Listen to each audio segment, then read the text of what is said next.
Hi. Hey,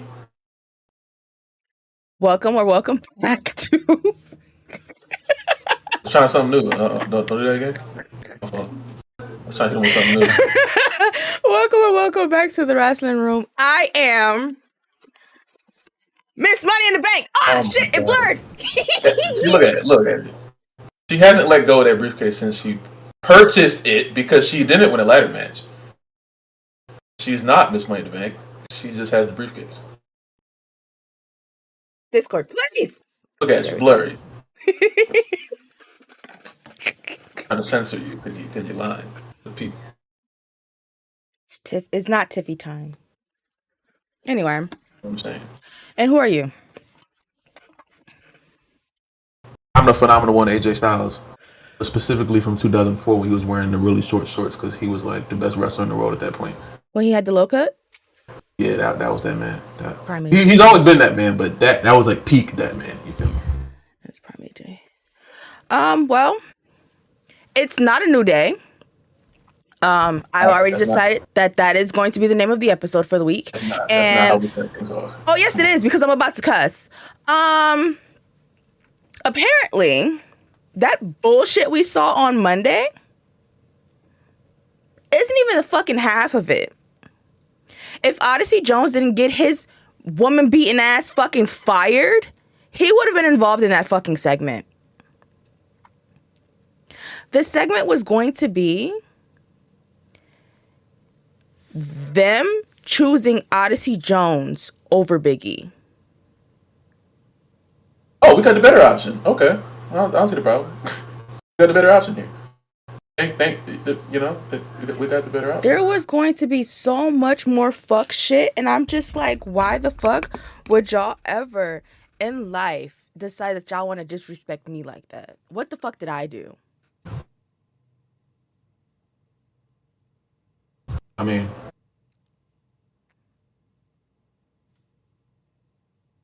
I don't know what to say. I don't really have anything to say. I'm just. Yeah, I rather. I didn't have a problem with Odyssey Jones. I had a problem with them replacing E. That was my issue. Now he was fired for the reason that he was fired for, and I have no reason to ever reference him again. So we move on from that. Um, I'm going to continue with what we knew.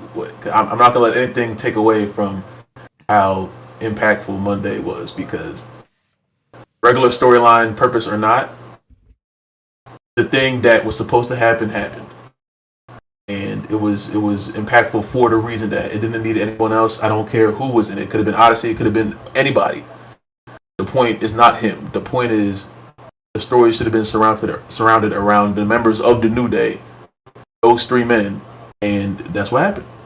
And for better or for worse, no matter how many tears I cried, um, the first shot of that storyline connected very well, and it's damn near one of the best segments I've seen this year. Maybe the best segment I saw this year. Well, I'm still angry, so. You want to be angry about we got what we were supposed to get.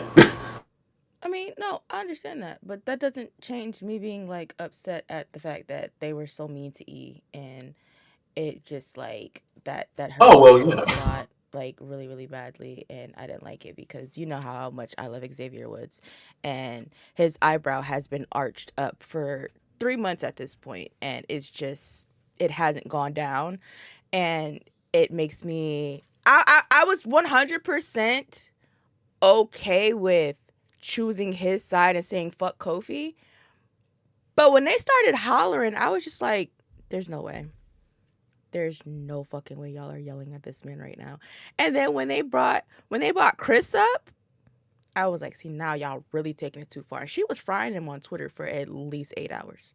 Who the hell is Chris? Mia Yim's sister is dating Big E. I know that. I just never knew her name. Yeah. I call her Little Michin because they look just alike. She's just a little more chocolatey. But All right. she was going complete ape shit on Twitter. Like, she called them every name in the fucking book. And she fried Xavier specifically. And I was just like, ooh. Because he said something Talk up into about the bit, yeah. I saved myself from having to eat pretend I like a stale meal or some shit like that. And she said the only thing is stale is your singles career. And I said, Oh, she got him back. That was a good hit. That was a good hit. We gotta give it a no. That was a good hit. they were frying them on Twitter, like Michin, like they were getting them. I was just like, damn. Because they was like, yo, do we have to like whoop y'all ass? Like, why you bringing my sister up? I know why my fucking shit is being weird. I don't have my backlight on. Oh. Can I be Miss Money in the Bank again? No. Still, nope. Nope. Okay. Ain't gonna work. Whatever, bro. Whatever. You're such a fucking hater. I'm not. You just didn't win a ladder match, and I just think like me, I'm the TNA World Champion because I specifically like I won the belt. You just have the briefcase. Like we'll see how long you have that belt. You can't cash in. We'll see how long. Listeners, you have. Let me explain something to you. What I don't have to explain this to y'all because obviously y'all understand this more than she does. Y'all cannot. She cannot cash in her WWE Money in the Bank contract on a TNA World Championship. That has never happened in the history of niggerdom. Ever. It has never happened. So you cannot use your TNA... I can't say it. My TNA World Championship, your WWE briefcase, those things cannot be cashed in. Plus, you can only cash in for a women's championship. Says who? That's how the briefcase I make the rules in my reality. No, Triple H makes the rules currently. My reality, I make the rules. I can cash. You better turn on 2K24. Turn on 2K24 and. First of all, my Money in the Bank briefcase in 2K24 looks a lot better than this one. I'm not gonna hold you because I designed it.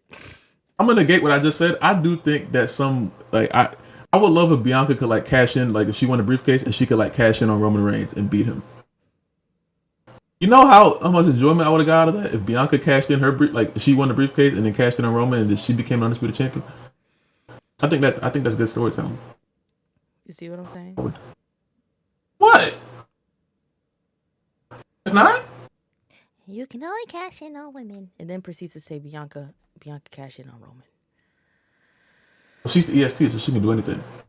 I'm not going to let you cash in on me. So I'm trying to save you. On this day, I see clearly.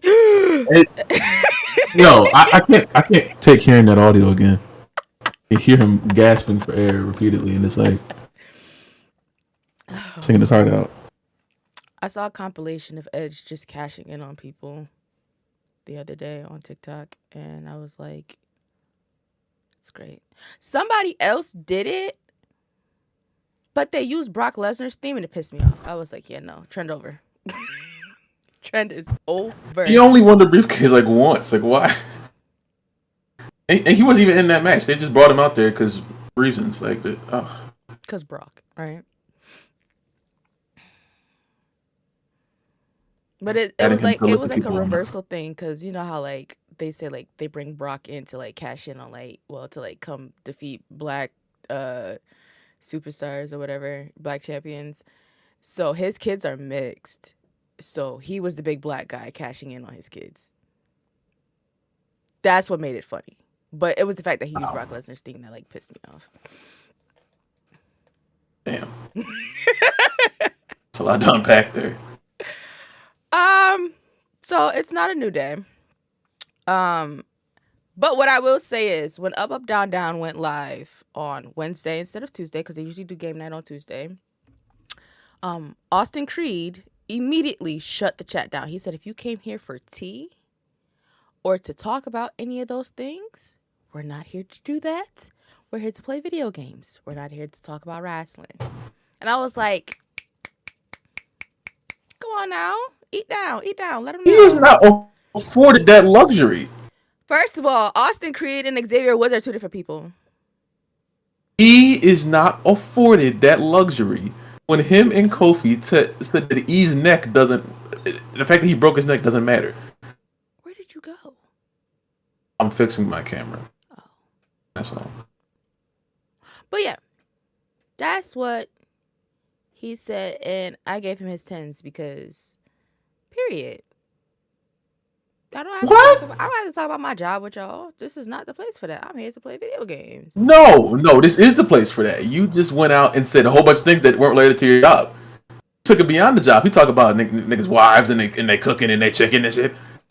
Xavier That was took on the first Twitter. step. Xavier and Kofi took that. I don't care where it was. Xavier and Kofi took the first steps to taking this outside of wrestling. So yes, while you sitting there playing Cuphead with freaking Prince Pretty, yes, I'm allowed to call you You a respect bum. Tyler Breeze? No, he's with him. No, he's with him too.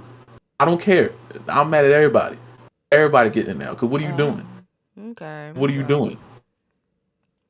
This is real to me. Damn it! You took this way too far. Now I'm mad. Now everywhere you at, I'm pressing you. I don't care. What do you actually like? What are you really doing? Why What is the this camera hell? keep doing this? Why?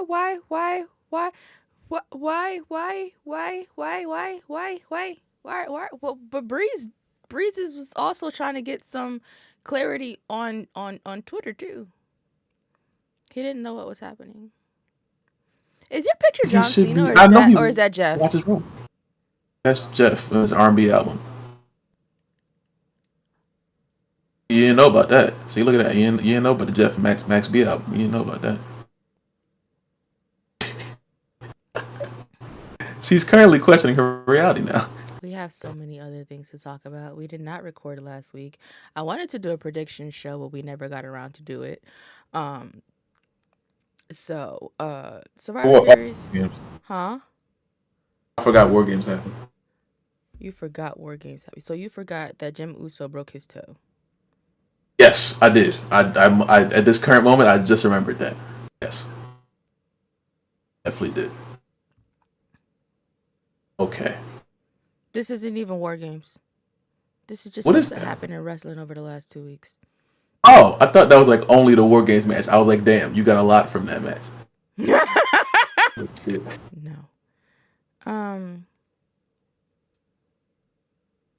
I might have talked about some of this stuff though. I don't think I don't no.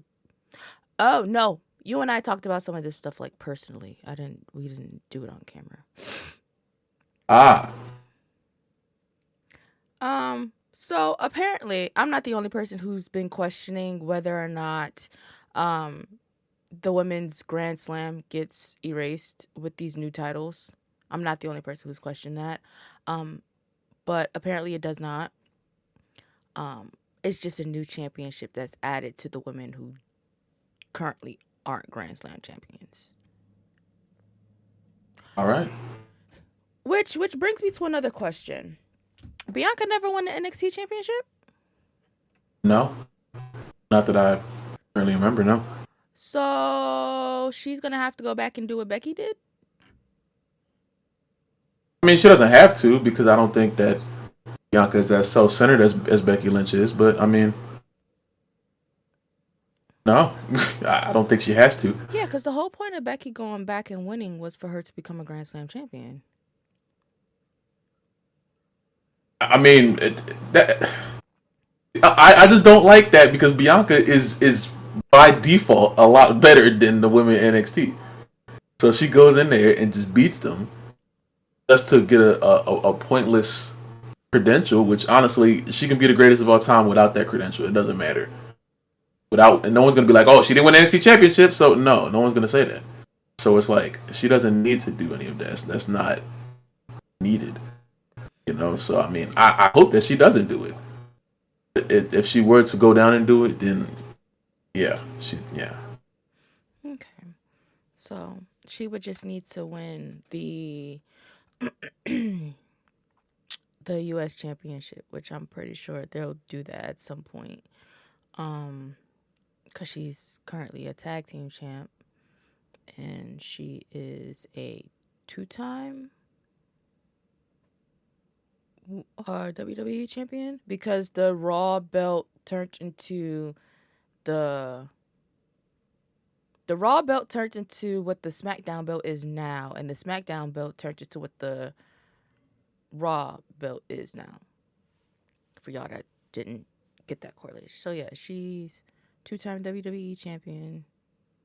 She hasn't won the women's world champion. Shit. Yes. I don't like how they did that, but to each his own. It confuses people, but here we are. Yeah. Yeah. Um. So rah, rah, rah, rah, rah, rah, rah, rah. um. Yeah. So I'm not the only person that was taking it. O'Shea, uh, said the same thing. I know how you feel about Lil Ice Cube, so we're gonna get off that topic really fast. Um. I I got a problem. I don't. You know what I'm saying? Well, he calls himself the hill you guys love to hate, so He's not a hit. he See, said that bro. all over the place on the internet. Huh? You're not a heel. You're just a podcaster. You're not a. I never like when the content creator is like, oh, I'm a heel. No, you're just a podcaster, content creator. The heels are the wrestlers, bro. Didn't you just turn heel? No, Are you sure? I didn't. Are you sure? Yes. You sure? No, I did not. Are you sure? That was Yes. definitely a heel turn if I ever seen one. It was not. Yeah. It was just me being angry. Mm. We spoke about it Yeah. backstage for the show. Mm. No, I'm not a. I'm not supposed to be. Y'all book. I'm not. I'm not. I'm just AJ Styles for today. Okay. Well, I'll link that episode in the bio because I want the people to determine if you turned heel or not. All that cussing. I didn't turn nothing. I always do that. All that damn cussing.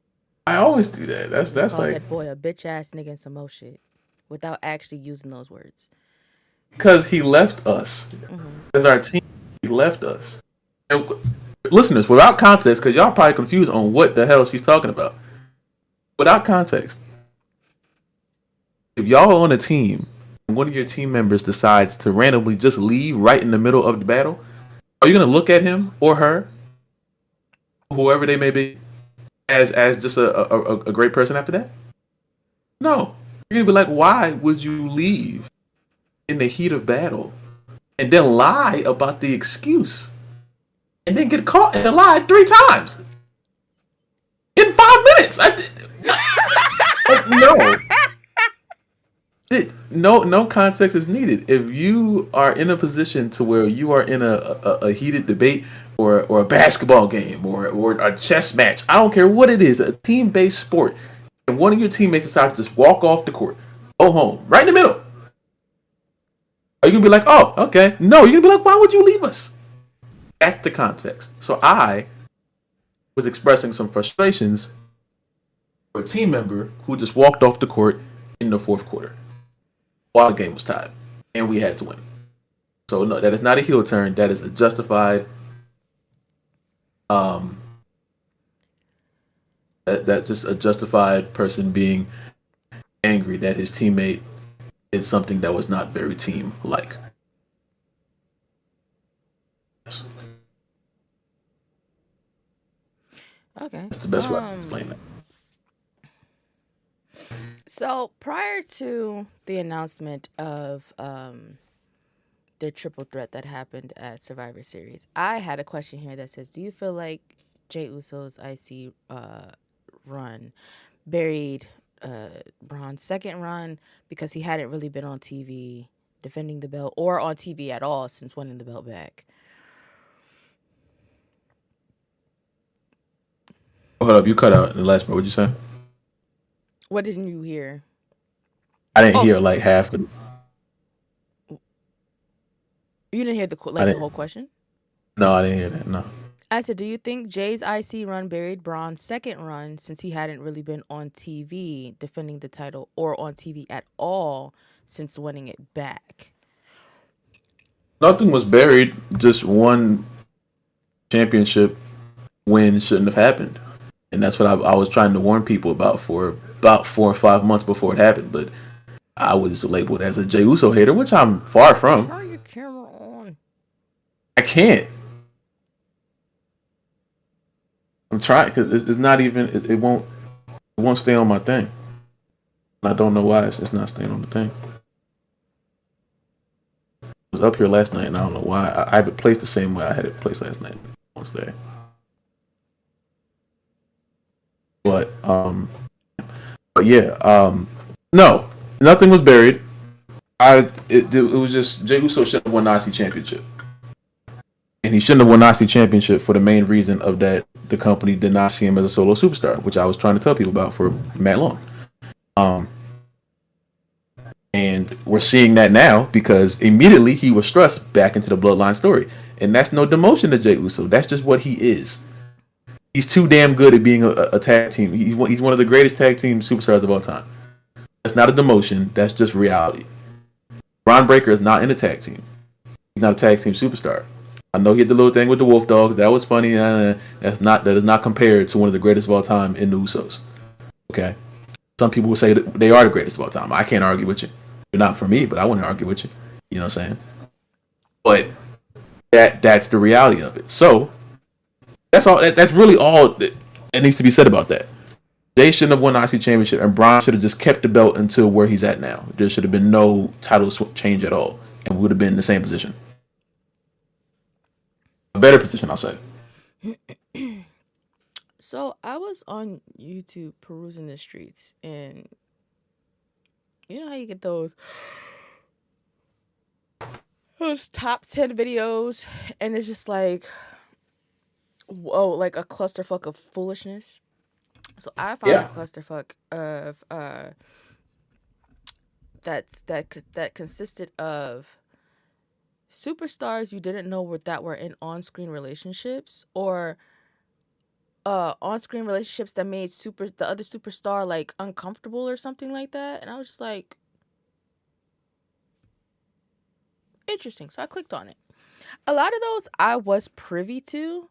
The one that I wasn't privy to was Jeff and Trish. I don't know where the fuck I was at when that happened, but the storyline only discontinued because Jeff was uncomfortable. So yeah, I didn't know that until you told me that. That was you said yeah when I asked you. Boo. No, I told you I did not know that he was uncomfortable about it. I knew about the storyline. I didn't know why it ended. Oh. The Jeff and Trish storyline, I remember that. It was just more so of I never thought that he was uncomfortable with it continuing. So I just remember it just ending. It just went on like it did. Yeah, it wasn't freaky enough for Freaky Man, so it ended. That's crazy. That's ridiculous. Are you opposed to Lana coming back? Lana? Mm-hmm. As long as she stays far away from Nia Jax in the broadcast table, yeah. I didn't forget about that. As long as she stays away from those two, that one woman and that one inanimate object, yes. Because you know what I often think about? And I don't care what nobody says. Nia had a reasonable crash out on Total Divas when it came to Lana. Miss CJ Perry. She had a reasonable crash out. You mean to tell me I buy my first home, brand new, never been touched, freshly built. I asked my friends to come over and help me paint and decorate. Although I was working them to the bone, I'm stressed out because this is my first home. And you decide you want to dye your fucking hair pink in my goddamn bathroom? And get hair dye on the wall? I would have killed that bitch. She's kind of wild in that show. I would have killed that bitch. She's kind of wild in that show. I ain't gonna lie. And then her beef with Natty. Chef's kiss. So that was great television. They should bring back Total Divas. Yes, please. Please. She purposely got naked on camera so that they couldn't use the footage because Natty had her phone, but Natty didn't actually have her phone. She threw her fucking phone like on the beach from like the beach house they were staying at. She threw her phone in some bushes. Yeah, CJ Perry, that's a wild lady. She also confirmed that her and Damian Priest are not dating. So great to narrow that down. Those rumors can stop. So I'm going with him and Kaden are really locked in. I'm going with that. That's my scenario I'm sticking to. He just moved to a different one? Yeah. The one that's always at his house, so, you know. She can label those videos bestie all she want to. I'm grown. I'm grown as fuck. All right. Tony Khan, you're a bitch. But we knew What the that. hell? But we knew that. Where'd that come from? I'm gonna tell you why. AEW pulled Ricky Starks from all his upcoming GCW appearances. Oh yeah. Yep. He had like 4 or 5 shows lined up, and they were like, no. Mm-mm. He has a problem. He has a problem, and we all knew he had a problem. But it's like, all right, well, at least just let them go. Like you're keeping them there, and you're paying them to stay home. I know he has money that he don't know what to do with, so him paying him is just like a drop in the bucket. But it's like, bro, you're paying Ricky, you're paying Ray Phoenix, you're paying all these superstars. No. Where's Wardlow He's at? holding Don't Ray know. Phoenix hostage. That's what he's doing. Even better, well, or worse, he's doing the same thing. He's doing the same thing, just in different ways. He's doing the same thing in different ways for these superstars to be like, all right, well, I can't leave, so I might as well just like. And he's not putting them on TV because he's too focused on the. Ricky said he not even injured. He said he's perfectly fine. He just don't know what the fuck Tony got going on. Because there's no logic to it, and I can't even formulate a reason for why he's doing that. Besides, he just doesn't want them to go to WWE. But that's, to me, that's just saying they are going to still do that. How'd you do that? You worry about the wrong things. We're in the middle of a conversation. No, I want to do that. You got the gray screen on there. Right? That probably will fix my camera issue.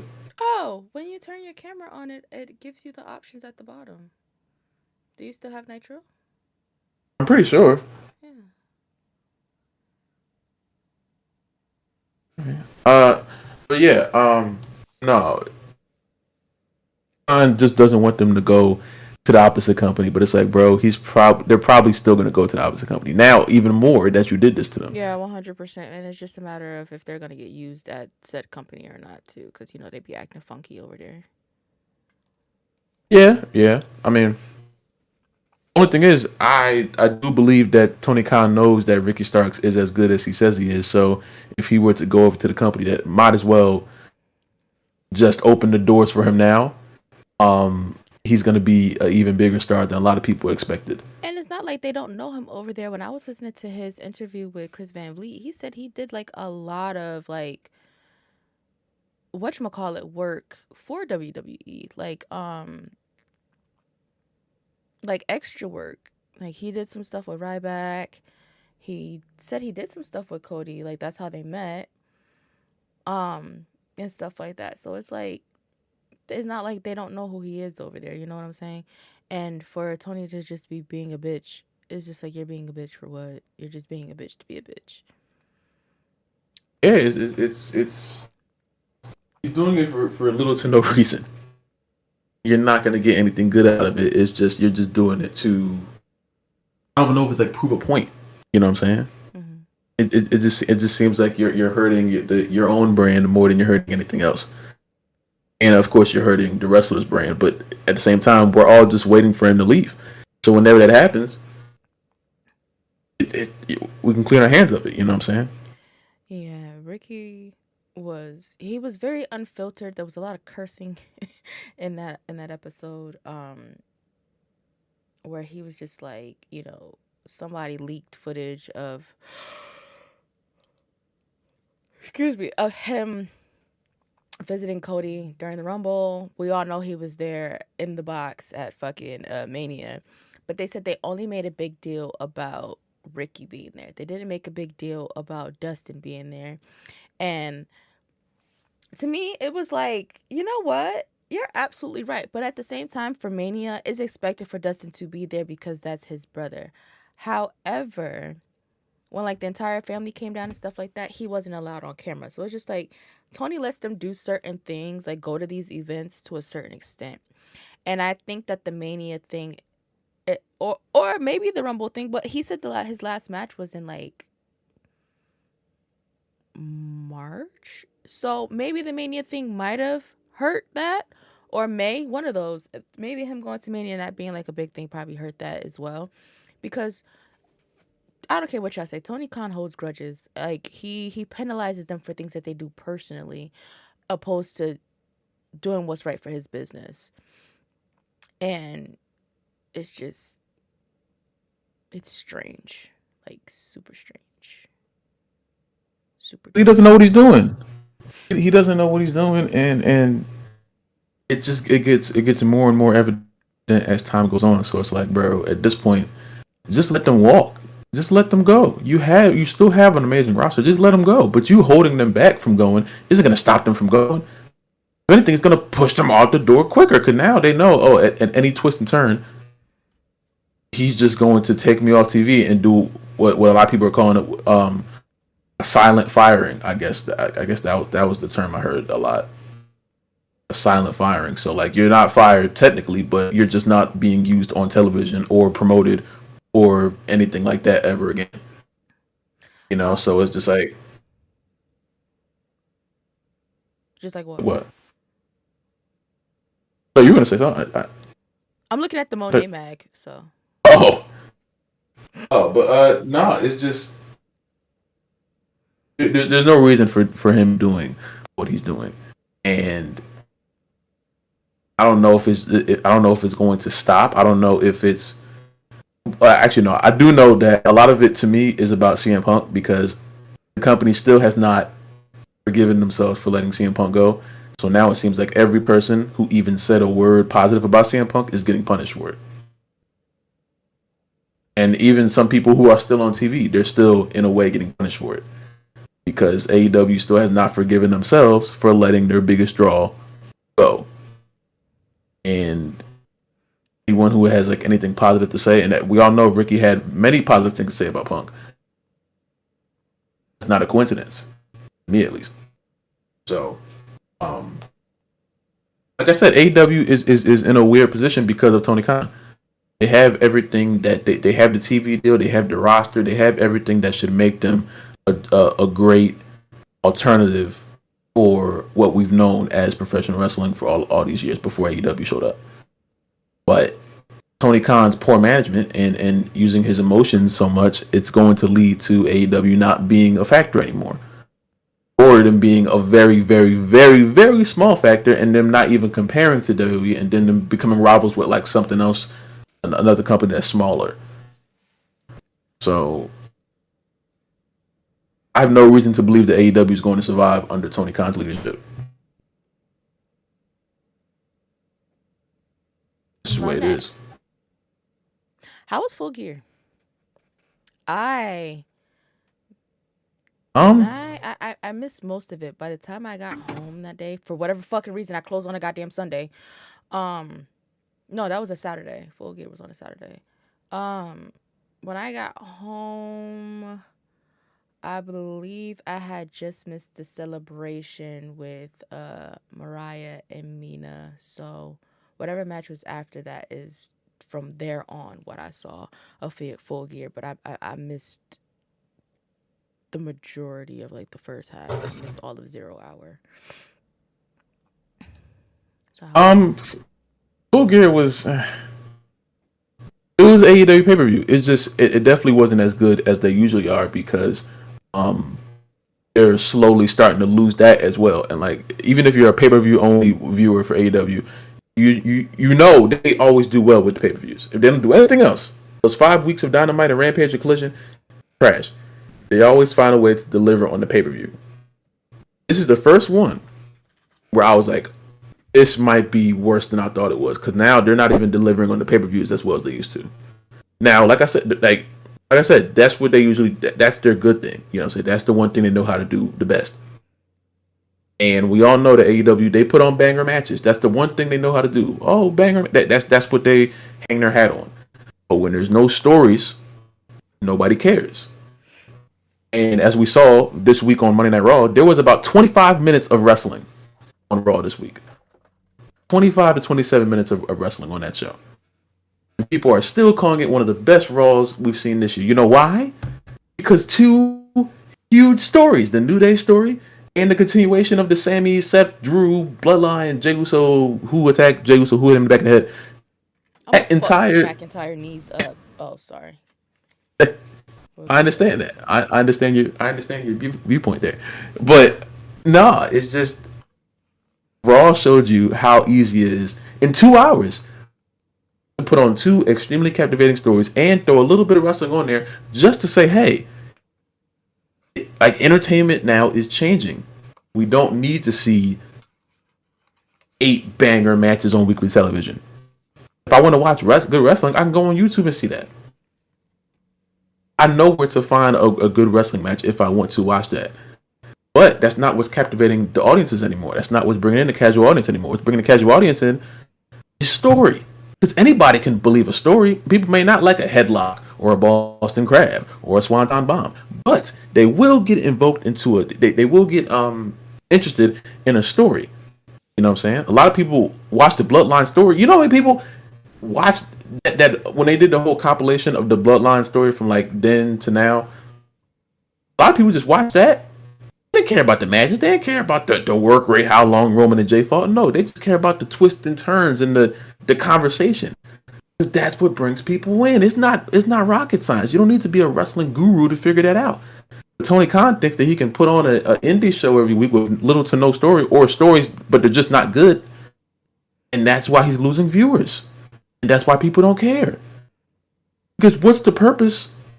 Why in the world are there more people who are more invested into what the New Day are doing and Claudio and Brody King having a main event match? Because it's just a wrestling match with no story. And people keep telling me to get excited for this Continental Classic. I don't care about another tournament. I don't care about a tournament. Because there's no story to it. They're just wrestling to wrestle. That's what AEW does all the time. I don't care.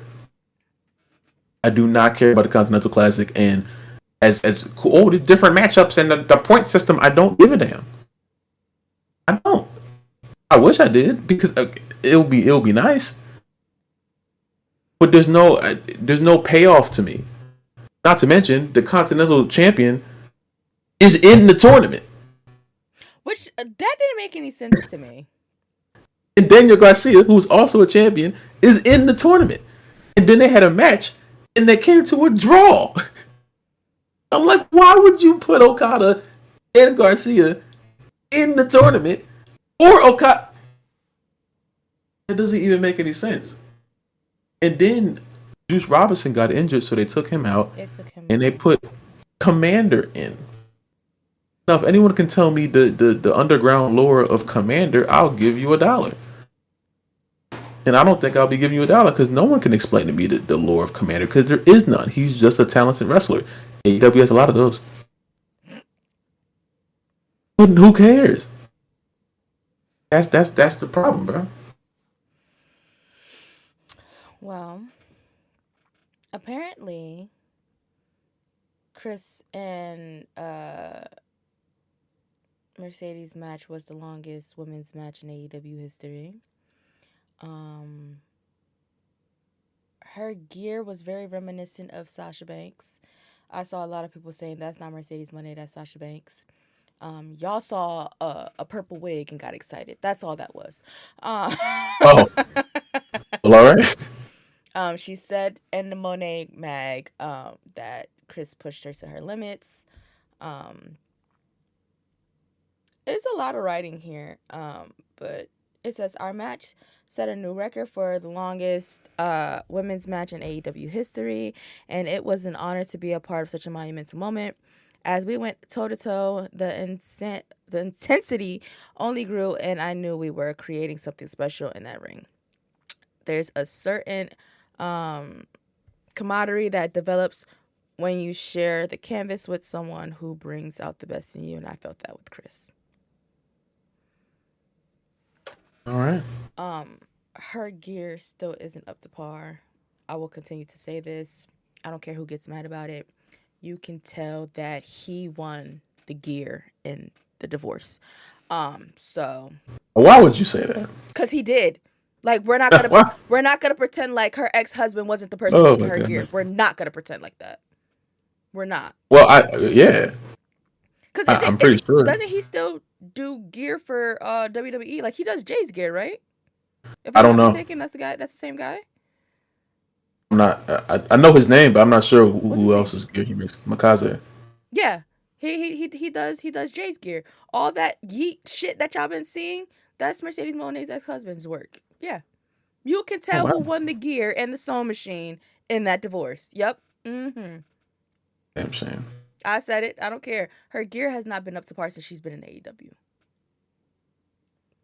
Her gear wasn't even really that good when she was in New Japan either. Because she said they've been going through the divorce for two years. So for 2 years, her gear ain't been good. Not in wigs though. They are tea. I just need her to learn how to keep up with them because there's no reason why her and Trinity have the same person doing their hair, and Trinity's wigs always look good, and Mercedes shit just looks like it been ran through a fucking washing machine a million times before she put it on her head. You brought up the Continental Classic. Oh my god. Shelton I don't know too Benjamin. much about wigs, so that's you. Shelton Benjamin won against Mark Briscoe. Claudio against Ricochet. Claudio won. Darby Allin, Brody King. Brody won that. And then when during the celebration, right? Mariah attempted to crack Mina over the head with a bottle, and Mina kicked the fucking bottle out of her hand. I did see that. I saw clips of that. Yes. Now, do you think that has anything to do with the fact that Mariah may know that Mina been creeping around in Stardom with Tony? Because I think so. I don't think she just turned on her just because. I thought they were always planning for a turn at some point. I just didn't know when. So I mean, that could be a reason why. I thought I just That would be a great thought they were story. gonna have a That would be a turn. great story. Tony Khan, write that down. He's not. He's not gonna write that Okay, down. never mind. I take it back.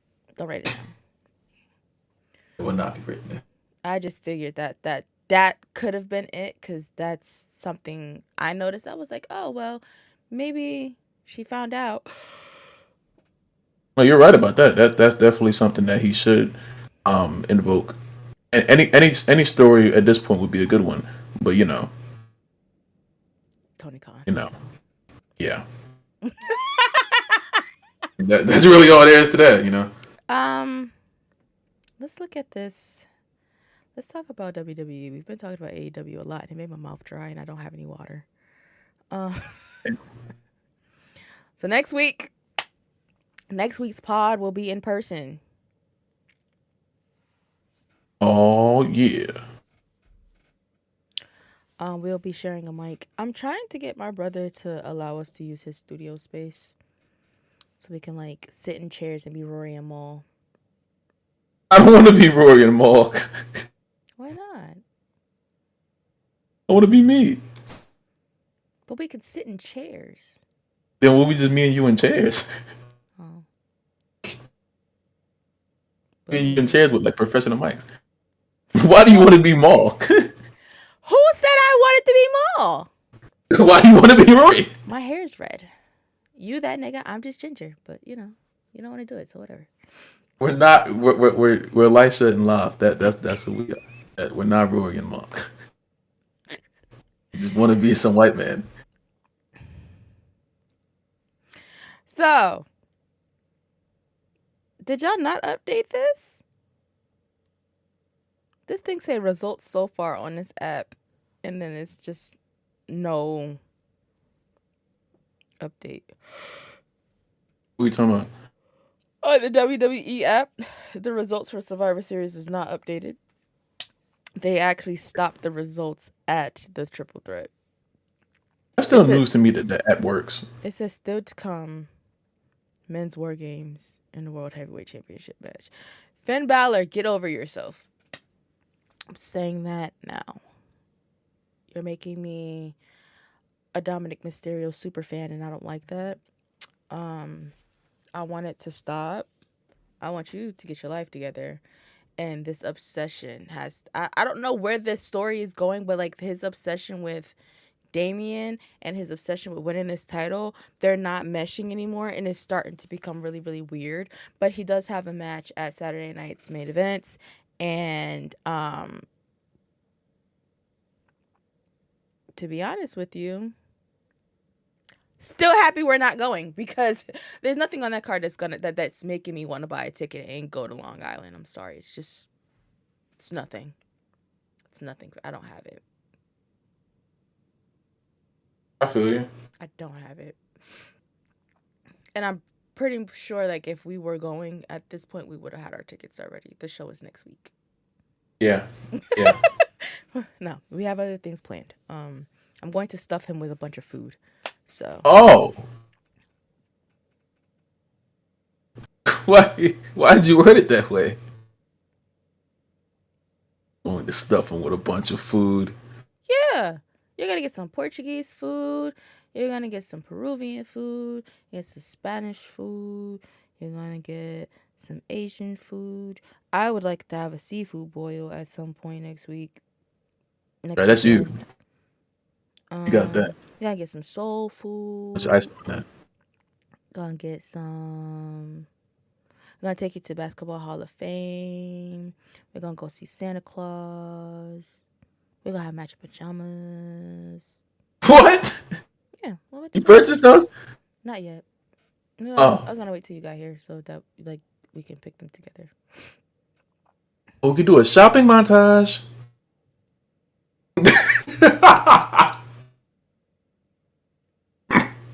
So forgetting that you can see me, my eyebrows is just like, nigga, what? So Survivor on Series. Smackdown. Oh. So last Saturday was Survivor Series. And thank y'all for not badgering us for there not being an episode last week. We have been giving y'all 2-hour episodes, and I promise you, y'all didn't miss us last week. I promise you, y'all did not miss us last week. So might have missed me, homie. I just wanted to see your face. I wanted to see you make that face reaction. So Bailey did end up replacing Jade in the match, which furthers my thought that she attacked Jade, which is hopefully we find out next week, because I don't think they're gonna jump into that story this week. And Jade is like on the featured superstar page for next week. So hopefully, with that being a double taping, in one of those 2 episodes, they let us know, or Jade comes to work and says something to somebody.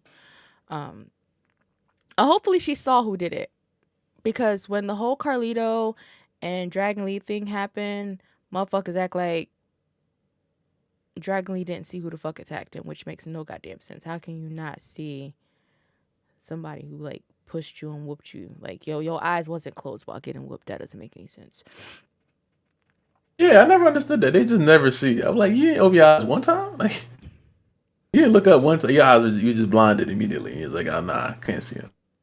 I was there for when Ray announced that Dragon Lee was going to be the partner for WrestleMania, and then I was also there when Dragon Lee got attacked. So it was just a lot going on when I was like sitting in the storyline, and it was just like, what the fuck is going on with the LWO? It was one of those type of things. So hopefully they don't go that route with it. They do like the Trick and Mellow type route with the attack. There's like mad attack angles happening. Which would mean it was Naomi.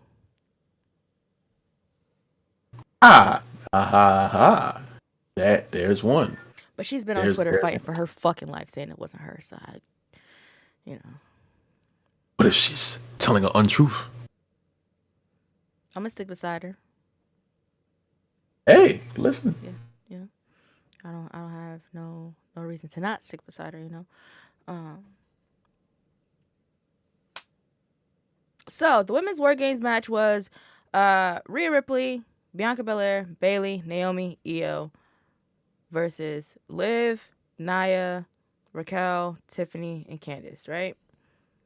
Mm-hmm. Team Rhea Ripley takes the W with a riptide through the table to Liv. React. The match wasn't good. At all. That's all there is to it. The match was not good. Were there multiple reasons? Yes. But me personally, I blame it on one, First Creative for bringing Nia Jax out as first because one, she's the world champion.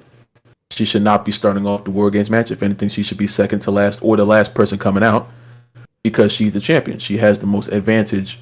She's technically above everyone else on the roster. And two, because Nia's entire archetype as a superstar is not starting off a match. She should be the kind of superstar, the powerhouse who is picking up the pieces after the match has broken down for 30, 40 minutes. And she can that's what she's not supposed to be starting off a match with Bayley. Meanwhile, we've seen Bayley and Nia Jax have a match I don't know how many times on Friday Night Smackdown. So how in the world am I supposed to get excited with this?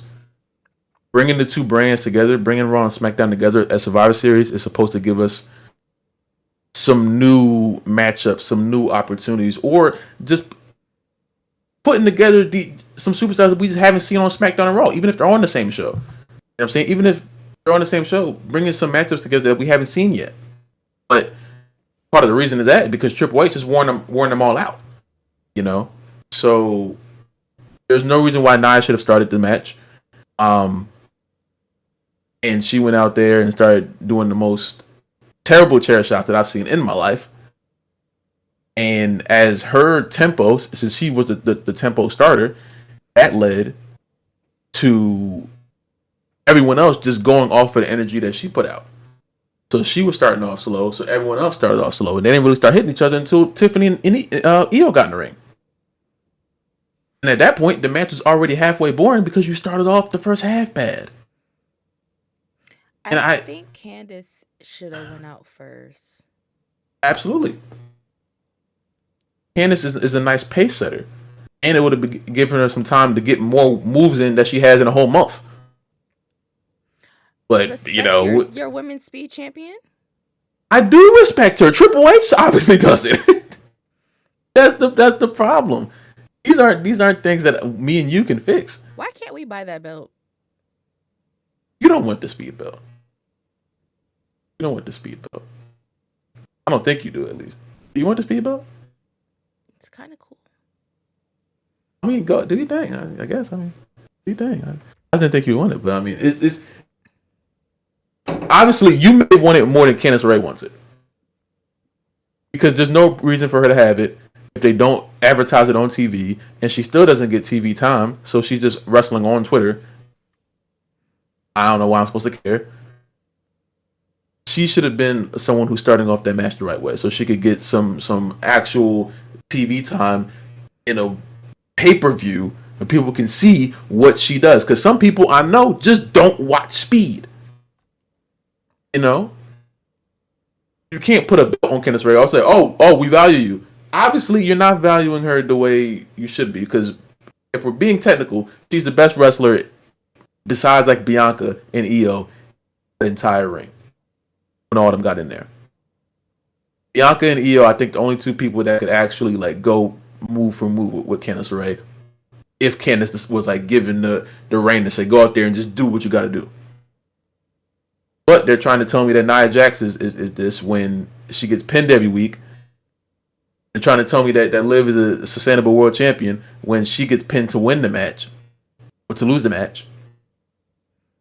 So Triple H isn't doing the champions right. The superstars that he does have on the women's roster, he's not showcasing them the right way. And then you find that little middle point of Tiffany and Io Sky where they're just good enough to get a title shot and they're just good enough to be women's Money in the Bank. But one, you're going to have Io lose to Liv, and people are going to be mad about that. And then you're going to have Tiffany say she's going to cash in every week and then not do it and just continue to push this storyline along whenever you decide to have her cash in. So where are we at? Triple H is not doing the women's roster justice. That's it. That's all.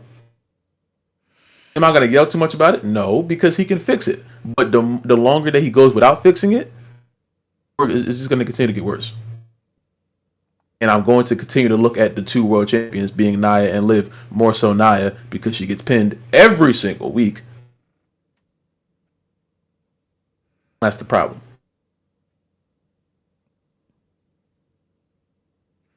That's all. Shinsuke versus LA Knight. Now, I heard that Shinsuke won that match because he has the upcoming match in Noah, and they're already hyping him up as the champion for that match. Oh, okay. So that's why they took the strap off of Knight. If they give the belt back to Knight after that appearance or whatever, I'm gonna ask questions because what the fuck. But that would be crazy. Shinsuke came back, and within 2 weeks of coming back, he won the title. Meanwhile, since SummerSlam, Andrade and Melo have been fighting for their fucking lives to get that goddamn belt off of LA Knight, and they just couldn't do it. But Shinsuke spit in Knight's face the night before and then won the belt the next day.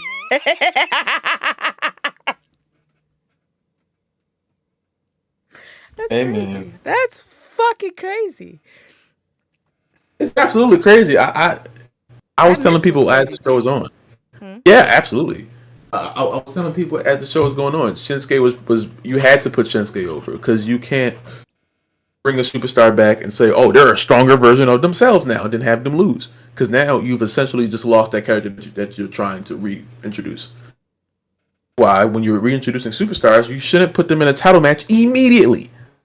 Now you've booked yourself into a corner where you have to put them over. Because if not, why am I supposed to care about this new superstar? That could have been a one-on-one without it being for the title. I think they just needed matches to put on the card because at that point they had only had Damian Priest versus Gunther and then the 2 War Games matches. They needed something to put on the card. You could have had LA Knight versus Melo or LA Knight versus Andrade and had Shinsuke interfere in the match. They'll tell you that we just saw that at Crown Jewel and nobody wants to see that again. That's what they'll tell you. Well, then they will be wrong. Well, because there were multiple. So. No, it's not even about that. I'm talking about everyone who was on the side of not wanting Shinsuke to win the championship because Melo and Andrade should have won it. If you were going to take the belt off of him too. But I'm starting to get like stressed out with that because they're obviously not going to do that. It seems. So it's like, bro. The reason why I didn't have a problem with Shinsuke winning because that was the only thing they could have done. That was their only way out. How do you feel about if Shinsuke lost? I think LA Knight's run could have been better. You know, I feel that way about a lot of championship runs right now. They could be better, but I don't think it was bad at all. I think it did what it was supposed to do. I don't think it lived up to the hype because a lot of people were waiting for a Knight to do it. But it's like, I do feel like there are other superstars who are able to take it to a different place. Plus, I see LA Knight more as a world champion than I do as a mid-card champion. Now, as much as I wanted him to beat Logan Paul, and he went out there and did that, it was great. You know what I'm saying? But I do believe that they didn't give him the reins as much because I feel like they had the whole Shinsuke stuff planned out for a while. So what you can tell when they have someone who's like on the horizon about to beat their champion. They'll just like slow down and then they'll like start to slowly not do as much with them. And then they'll just pop them back up. There's Shinsuke right there. You know? So I think Shinsuke Nakamura is freaking awesome. You know, so if we're going to develop him as a new superstar, even though he's not that much different than what he was when he fought Rollins and Cody, if you're going to do that, make sense of it and have him win. Because if not, what are you doing? You started getting crunk, like right in the middle. What the fuck? Forgot the camera was on. But yeah, it's just Shinsuke being U.S. champion is not the worst thing in the world. It's the only option they had. I would I have changed it if I could? Yeah, but I that's just the way it is, and I hope they at least give Shinsuke a good run and don't have him just drop it back tonight, because then we're in the same situation with Jay and Braun, and no one needs that. None of them deserve that. Okay. The next match after that was a surprising banger. Oh, before we get to that, I would like to say this. So I was editing my clips from the women's War Games match while the match with Knight and Shinsuke was happening, and my Peacock's like buffered and slowed itself down because apparently my computer can't handle doing two things at fucking once. And Oh, I had your stream on my phone plugged into my computer, and I looked at the chat, and no one spoiled the match for me, but it prompted me to be like, they're talking like the match is over. So I like hit the skip button, and then when I clicked it 3 times, and within 30 seconds of where I was in the match, Shinsuke was holding the title. I said, oh, well, here we go. the match itself was slow as hell anyway, so I mean, like, that shit threw me for a fucking loop. I said, within 30 seconds of where I was at, this man won this match. Cool. No issues with that.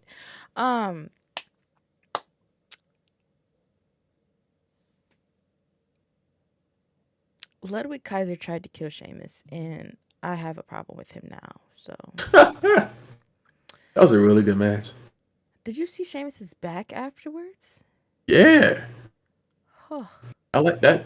That's what I like right there. That's that real wrestling right there. You know what I'm saying? Sheamus is always willing to get like really like messed up for these matches, and I really do appreciate that because he's committed. Now I have a question for Sheamus: Is what hurt more, the shillelagh or Jade Cargill throwing a medicine ball at your stomach?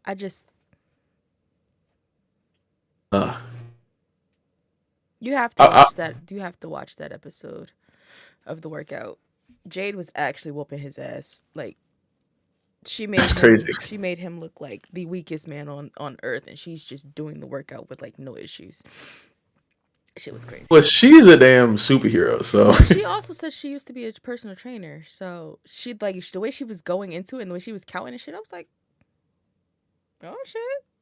Well, Sheamus, get your shit together because she is not playing with you. She is a damn superhero. That shit is crazy. But nah, that match was exactly what I wanted it to be. And Braun won, which is always a good thing because Braun Breaker should not lose the IC championship for a while now because you've already done him a lot of injustices in his small time on the main roster. They've done Braun Breaker really bad. Triple H and Vince McMahon. I think he should have stayed on SmackDown. That too. Mello and Braun should be on the same brand forever. That's what I think. And I think a lot of these storylines are fucked because of injuries too. Like that match at Survivor Series, I don't think that was supposed to be Damian Priest. I think that was supposed to be Ilya. It's possible.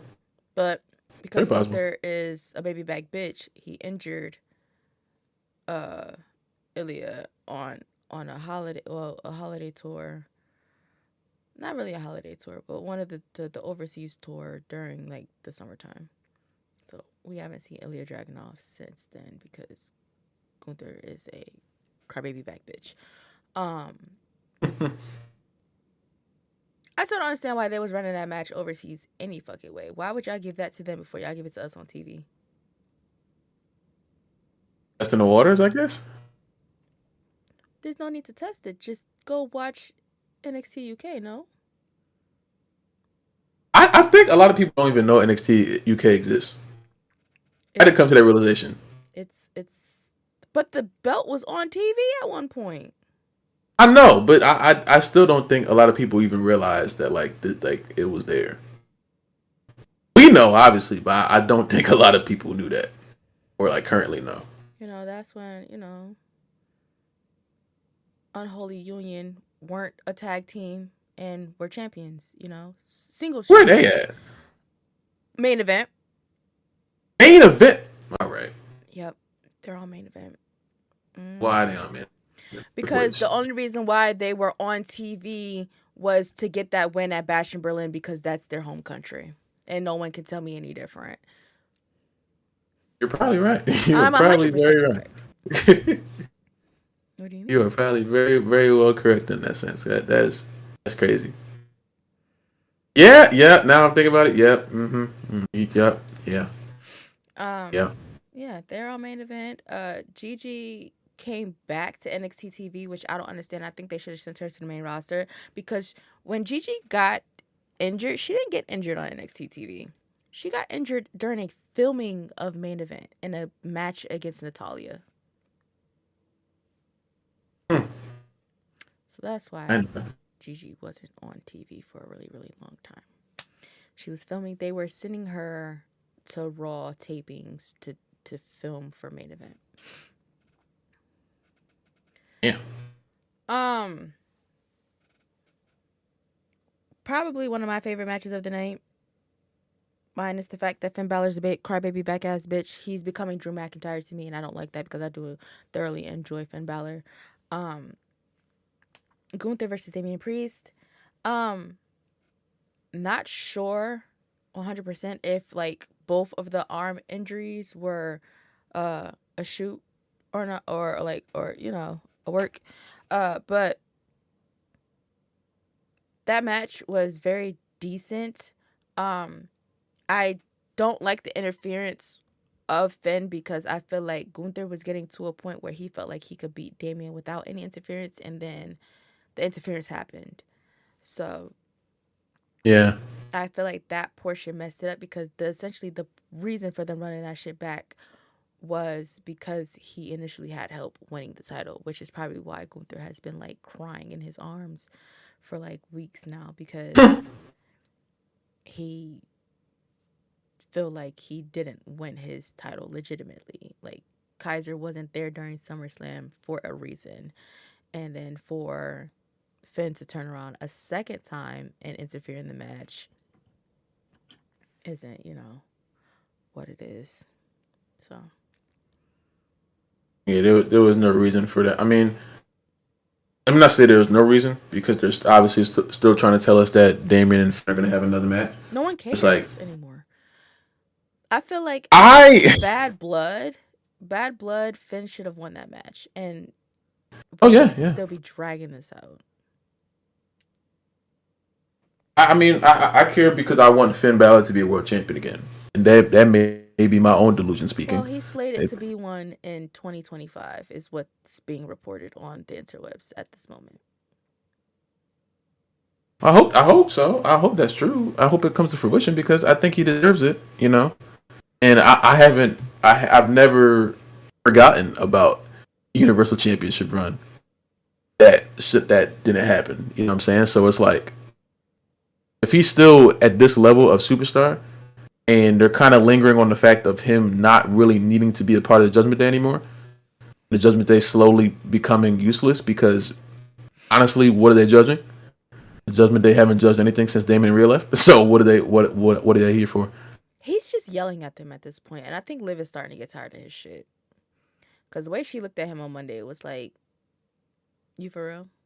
Now they're like two different stables. It's like Finn, Carlito, and JD, and then it's Liv, and who else? Who else Raquel. is in there? Raquel, yeah.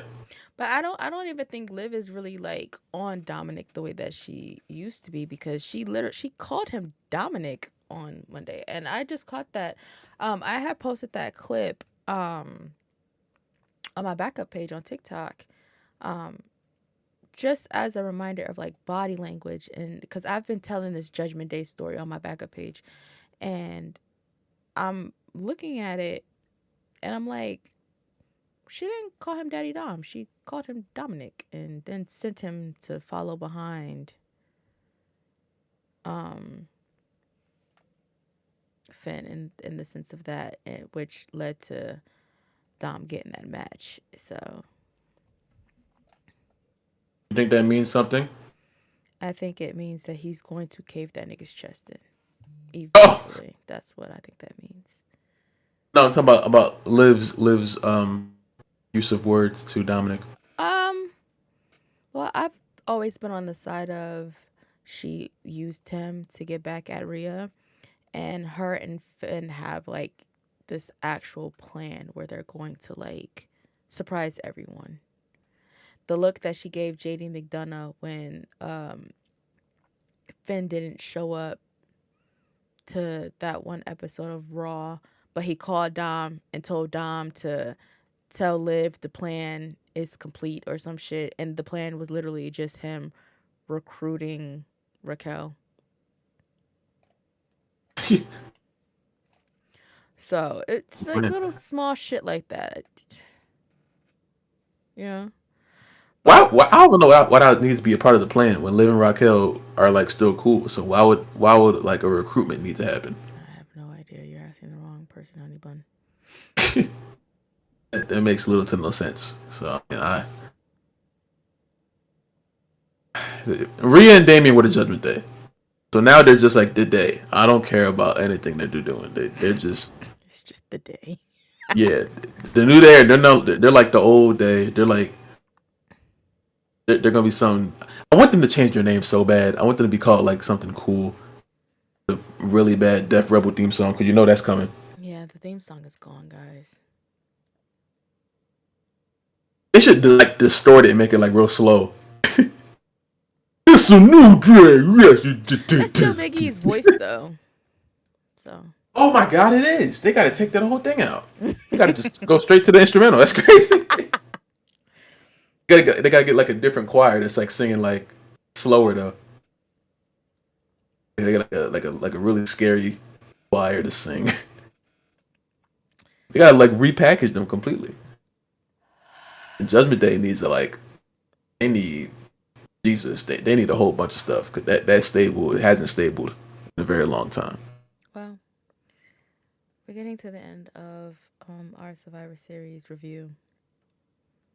The men's War Games match is next. Oh yeah. And I don't know what the fuck story they was trying to tell between Roman and Punk, but that shit was very homoerotic, and I don't understand why it went the way it went.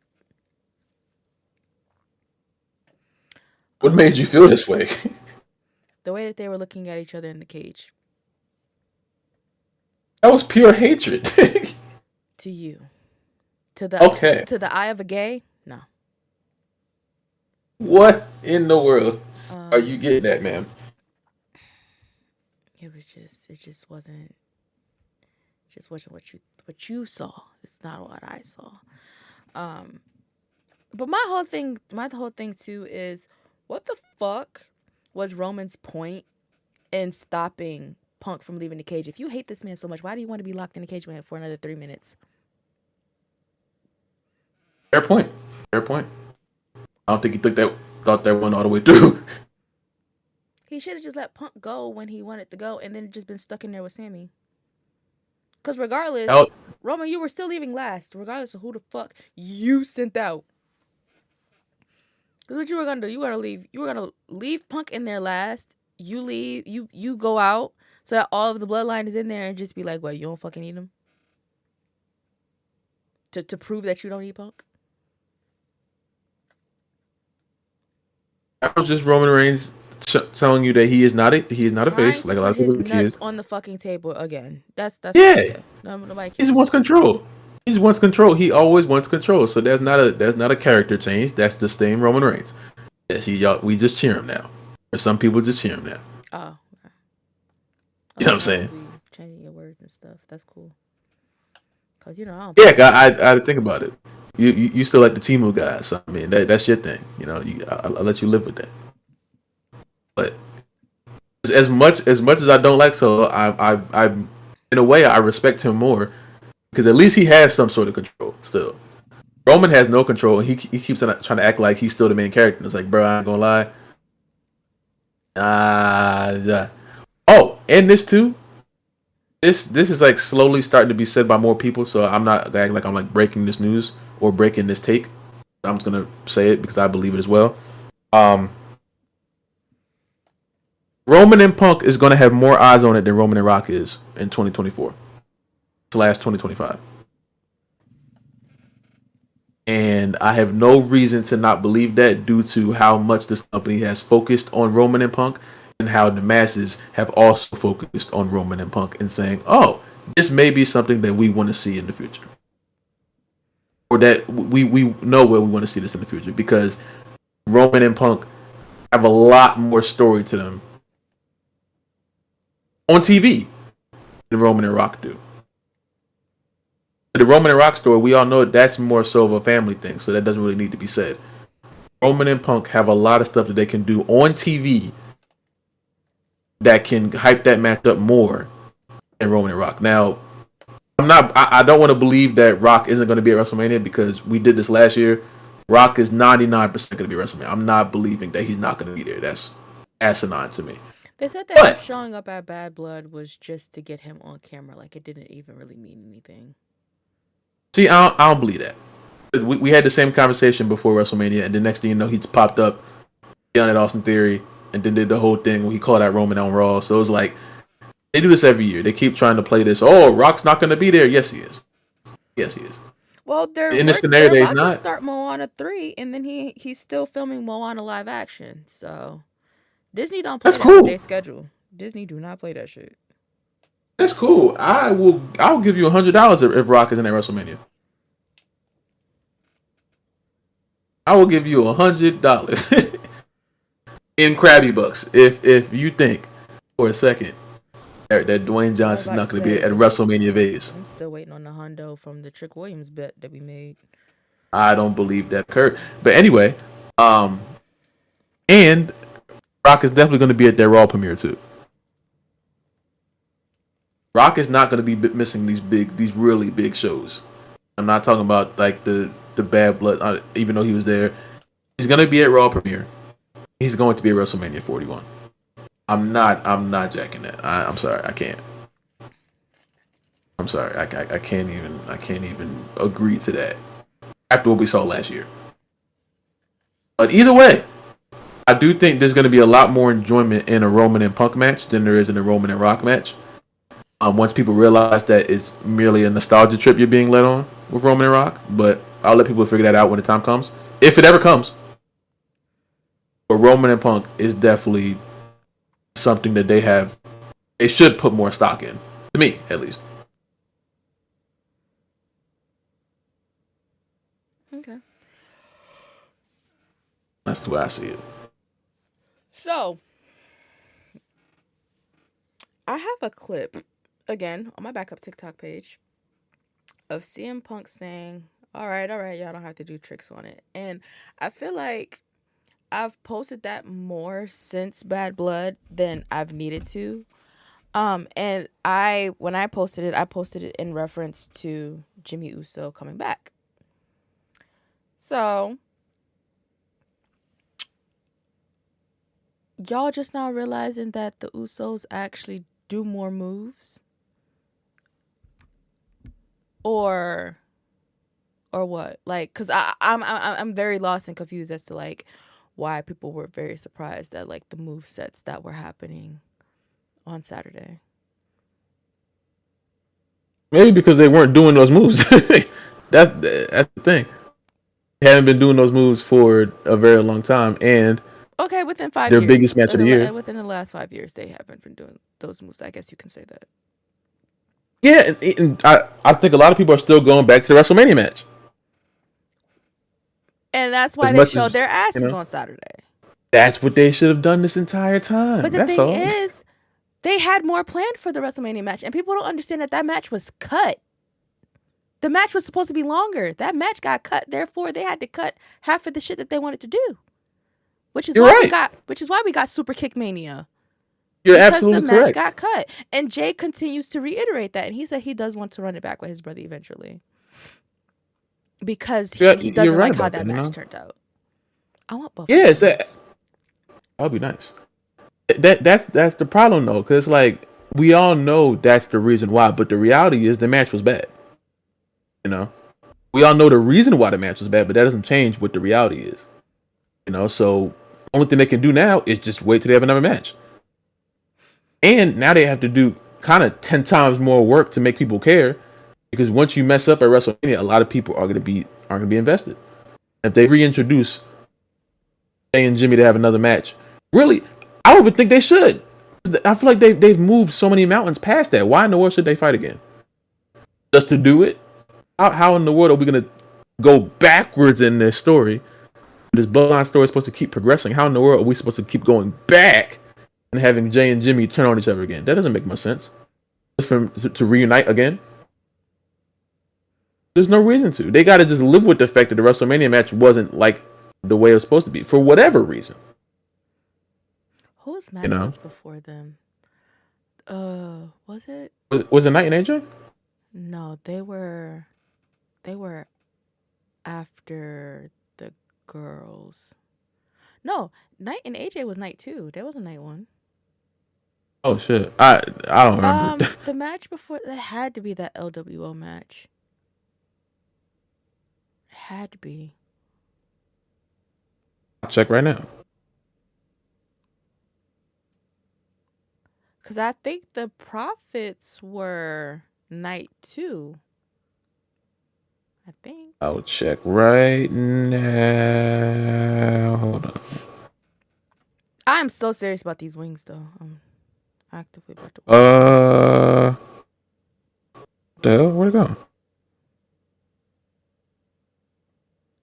Oh, yeah, you're right. LWO versus Team Ray and Andrade versus Santos that match went over its time, so they had to cut. They had to cut the Usos' time because the women's tag match was the women's triple tag match, whatever, was the next match after that. That's crazy though. Both those matches have the exact same runtime. What match? WO, that tag team match and the Usos match have the exact same runtime. Yeah. They both went 11 minutes and 5 seconds. That match wasn't supposed to be that long though. That's crazy. They were given less than 11 minutes to go out there and do something, and they went over that and they're like, you know what? Go out there and kick each other. Y'all got it.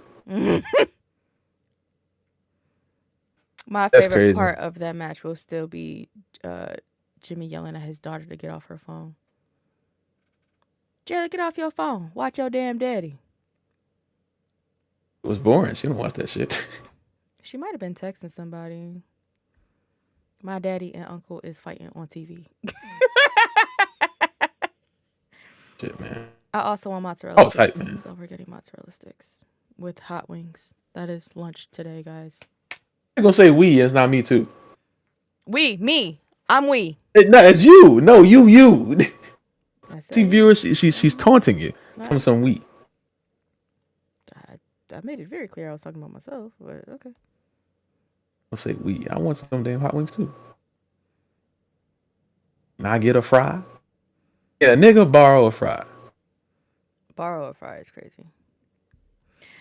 And this is not an ad, but if you have Amazon Prime and you use Grubhub, you get Grubhub Plus for free.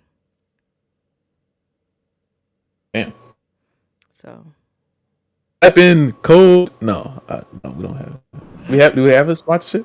We do not have anything with Amazon other than our podcast being on Amazon Music. Damn. We gotta get like a HelloFresh sponsorship or some shit. Raid Shadow Legends. You gotta get some cool shit. You playing those games? No, I'm not. I've never played Raid Shadow Legends. Overall, the men's match for once was better than the women's. I pray for Bronson Reed's ankle. Jimmy Uso, wrap your big toe up and come to work next week. You don't have to come this week. Come to work next week. I'm not fucking playing with you. I do not care. I wonder if we're going to have any dark matches next week since this is a double taping. Because I know they're going to film Speed. The show is going to be an hour ahead because it's a double taping. Oh, no.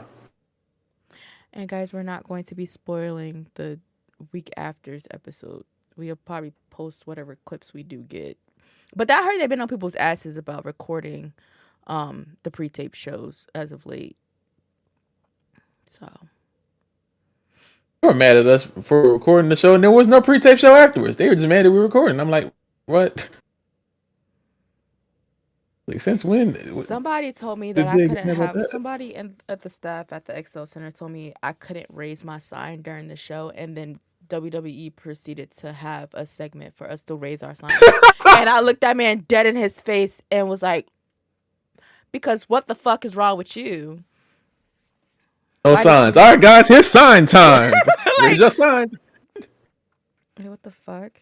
Go ahead and raise them. I might put vinyl letters on my sign this go round because writing wasn't enough. Make me a sign. Loft doesn't want me to have a sign that has Corey Graves' name on it, but I'm trying to be on TV, so Corey Graves is getting. Because Corey dissed Bronny, and that was unprovoked. I didn't like that. I spin for Bronny, like on everything I do. That shit was so unprovoked. Yeah, like so Bronny didn't even do nothing. Like, what was the point? Yeah, he was like he thought he was a hooper like LeBron, but he's looking more like Bronny. And then Michael Cole might have gave him a look like, nigga, what the fuck wrong with you? Bronny will hoop on you. Like, what are you gonna do? You can't do I'm nothing. about to look at the tickets. Actually, for the show, has the show like finally sold the fuck out, or Carmelo better. Okay, our tickets are still there. Always have to double check that because of the data breach and shit. That would be crazy. I would be pissed. Fucking tickets was $500 for the both of us. Yeah. Shit pissed me off. It better be the best show of all time. I ain't gonna lie. This is my second time sitting on the floor. I better see some crazy shit.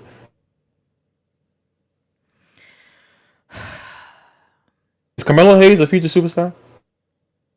He should be. Sometimes he like, you know. I just know that I think of Charlotte Flair often, and it's never a good thought. It's always PTSD. So She gonna come back when we're there. I'm gonna scream, and then Gonna get real bad. I'm going to scream in terror. It's not gonna be a good scream, guys. Legit, when I say I would like, it's not good because of the simple fact that I witnessed this woman's leg get caught on that top rope. Like, I was there for her injury, 4 rows away from the ring. That shit's not. It wasn't fun to look at all. I'm scarred for fucking life. So those premium seats, the VIP seats, are no longer VIP seats. They're regularly priced seats because I guess they're not selling because they were $700. So maybe I can call Ticketmaster and get us some hard cam seats, see if they can move us. Because the seats are the same price. Look it up. Does that sound good? Yeah. Okay. Let's see what I can do. My mom said, I'm on TV, mama. Yeah, I'm going to see what I can do because they're the exact same price as what we paid for them. So I will be calling Ticketmaster at some point in the day and see if they can move our seats. But I think it might be a fee.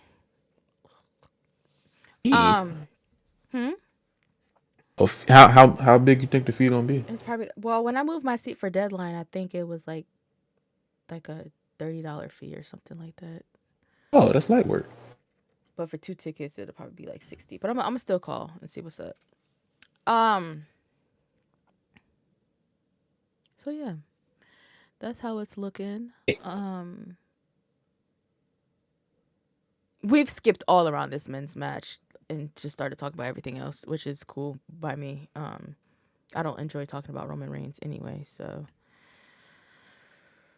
I don't even think he was a big part. He got the biggest part when he did that crossbody. That shit was awesome. That's what I wanted to see. I think Roman should have taken that bump. He should have. That would have been a great part of the match. I definitely think he should have took it. Off the tables and shit. Like, get the fuck out the way. You should have let him catch that bump. Somebody was in my comments was like, "What did you want him to do? Take the bump." Yeah. It would have been cool, but Punk saved our tribal chief, so I'm okay. You know what I'm saying, even though I would have. Then they beat the hell out of my tribal chief to end the match. That shit was crazy. He caught everybody's finisher. That is so nasty. That was the best part. Like, ooh, wow, that's what I wanted right there. Now I want to know: is Solo still going to talk crazy after catching every finisher stock? Like it. We got to see where his story goes from here. I'm also I while I understand why Drew McIntyre attacked Jey Uso and Sami Zayn, I don't understand why he attacked Jimmy Uso and Sami Zayn. You already don't like these niggas. Okay. Because they were in the bloodline. Okay. You then attack them for teaming with Punk at War Games. Okay. What does any of that have to do with you? Nothing. Maybe he doesn't care. Maybe he's like, you know what? Fuck it. I don't care about So that that tells me you got your head split open with a toolbox and you still gobbling this man's penis. For what? Oh. Why are we still sucking meat? I don't know. I can't answer that. I have my GoPro.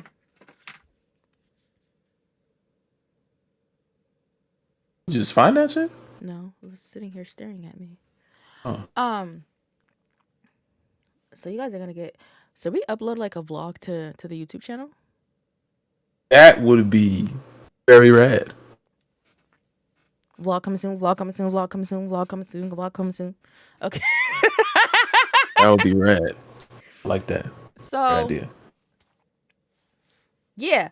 So, yeah, I don't understand. I understand why Seth is still after Punk. However, I don't understand why Drew still gives a fuck. Like, you lost. Like, hang it up, flat screen. Like, stop. If Phil Brooks didn't have a weak ass arm, we're going into the what ifs now. We're going into the what if portion of the show. If Phil Brooks didn't have a weak ass arm, how do you think the WWE we currently have, like the storylines we currently have, would have went?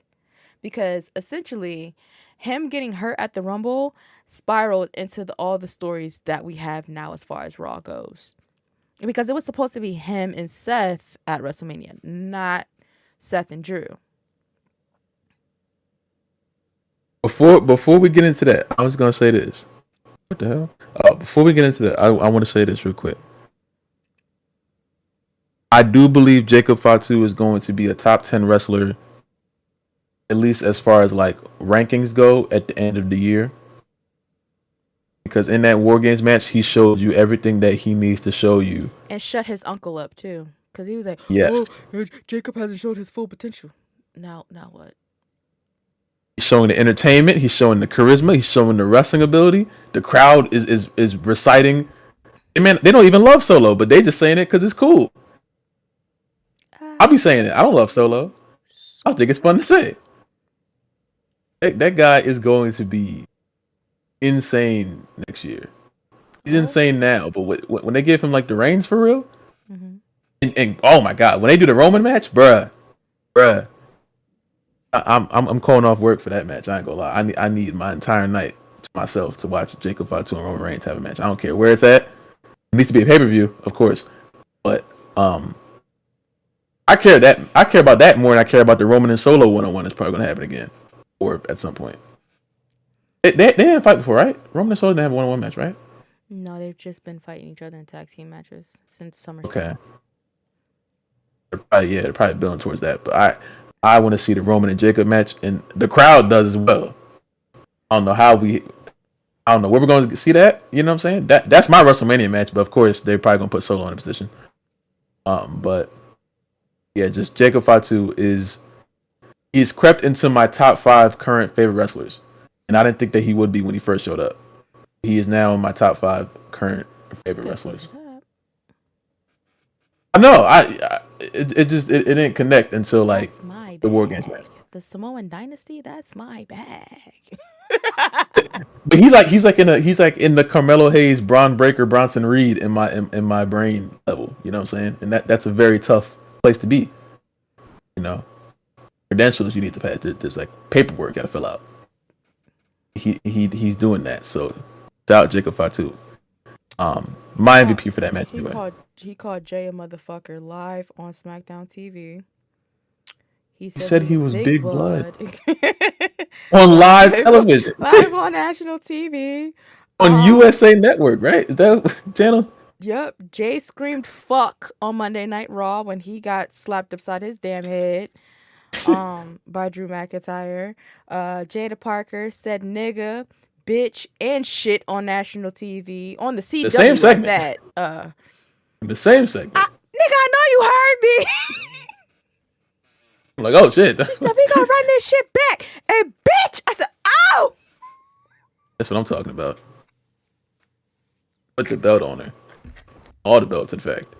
When she said, bitch, Booker T said, oh yeah, man. Oh. Booker was feeling it. He saw his stuff. Now we're getting somewhere. We are getting somewhere. Such a tiny woman with such power behind her, man. She's not playing. I think she was genuinely pissed off. That was not no work shit. She was actually fucking mad. Put her on the show. Damn. Yo, when this new generation comes up and get called up and they figure out what I feel like when this group gets called up, Triple H and Shawn should switch spots. Yes, please. I've been asking for that for mad long. Please. Because Shawn knows what to do with the current NXT talent where Hunter doesn't. So when they get called up, he's just like, you know. I don't know what to do. Confused about the characters. Yeah, so what the fuck? I keep disappearing and shit. So I need that to happen because these are great talents that I don't want to be thrown to the wayside when they get to the main roster. Kiana James is still injured. She's on the internal injury list. So that's why we haven't seen her since that King and Queen of the Ring qualifying match. That's why we haven't seen her since then. She somehow got injured in that match. I don't know how the fuck that happened. Blair Davenport, we just recently seen her get fucking squashed by Chelsea Green and Bianca Belair. I never liked her anyway. Keep squashing her shit. Who else got called? Ilya's hurt. Braun and Melo have been doing great in my book. I just wish that Braun was still on SmackDown, because when he got signed, and he was there before the draft, he was doing great. And I think the reason that they pulled Braun onto SmackDown was to showcase what he could do in within that 3-hour time slot, and then they chopped the show down to 2 hours. So, we won't really get to really see a lot of him until we go to Netflix next month, and hopefully that first 3-hour show goes stupid, because they said they're staying TV PG. We are not getting TV 14. We're not getting TVMA. It's staying TV PG, which fucking sucks because you're on this platform that doesn't have to rely on sponsorship. They rely on subscribers. Like we still want to be family friendly for them. Like, shut up. I don't care about that family. I don't care about that family. It's like, what? I'm gonna bring the power back. You're talking about some family. This ain't Fast and Furious. Fuck that shit. I'm trying to see some aggression. Something. Not even that. Just some profanity and blood and make it feel like it's real again. Not this, you know what I'm saying? Not this Disney shit. But that's what NXT's for, I guess. Hold on. But yeah, I do think that at this point, the whole TV PG thing, I don't know. Nick Khan is just I feel like in a way Nick Khan is holding the company back too, what I'm saying? I do feel like in a way he is holding the company back from what it could be, even though he is a very big part of like the expansion of it. I think that he is someone who may not be as on the pulse as like maybe Shawn Michaels is. So I'm not gonna say like they should like get rid of him or nothing because he's done too much good as far as I know. But at some point I think they may have to go in a different direction just as far as like who is running certain stuff because it makes the shows better. To me at least. It adds a certain level to the shows that we haven't seen. And when we talk about like that TVPG stuff, a lot of people left the company, like started like stopped watching it because of the PG era. You know, people didn't like that the company that they known to be just like this TV-14, TVMA kind of thing. Put that briefcase down. She's not gonna cash it in, y'all. She thinks she is, but I promise you, it's not gonna go down like that. I don't know if you want to cash in on me. There's just so many other people that have belts. Why does it gotta be me? Because in order for me to beat Jay Aries, he has to be in my vicinity. I think he has a belt. He has like He 4 has a belts. spinner belt, which is Yeah, unfortunate. get him. I don't want that. Oh, give me the case. Actually, give me the case, and I'll cash it on. Yeah, let's do that. So I can. my abrupt exit was because the house phone was ringing, and I thought it was my food. It was my grandmother, and I didn't get to the phone in time. So she will be calling my mother in a second, because I'm pretty sure that's what she was calling for. Damn. All right. I got really excited. I was like, "Ooh, my food's outside!" And it's like, just no, it wasn't the food. So yeah, Smackdown should be interesting tonight. Today's Friday, right? I won't be watching it Yes. live. I'll watch it when I get home, which is good for me because I get to skip through commercials. Skip the commercials. Huh? I want to skip the commercials. Oh, damn. Sorry. Sucks. I only show the same 8 other ones. Keep showing the same 8 channels. I mean, at least the twerking zombie's gone. Yeah, thank God. That was woof. That was a very dark period of my life right there. I didn't like that. But now it's just like repeated Christmas commercials. It's like the local ones, so I can't even say like, "Oh, did y'all see it?" Because they didn't see it unless they live where I live. So it's just like I'm just getting the same local freaking Christmas commercials I've been getting since I was you don't 4. get the Hershey's and the M&M commercial? Oh yeah, that one, that 240 PS commercial that they keep running. How do they have the file for that still? Where are they holding the file for that? The quality is just dropping as the years go on. It's damn near pixelated now. I remember when I was a new commercial, which is crazy. When was that a new commercial? Late 90s. What year did they come out? Before you were Oh born. wow, damn. Yeah. That's crazy. Right? That shit was old when I was like 6. It's crazy. Crazy, man. Hopefully SmackDown is cool. Do we know anything that's happened on SmackDown or no? Well, let's see. Let's head over to WWE.com. Da-da-da-da. I'm pretty sure I have a tab open some fucking where because why don't I? WWE.com. Shows. SmackDown. Will Hayes gets title shot. There's nothing here. It's just a recap of last week. Y'all, why didn't y'all update y'all website? What the fuck is going on? I gotta wait till like 4. Why am I on the WWE network? I didn't click on that.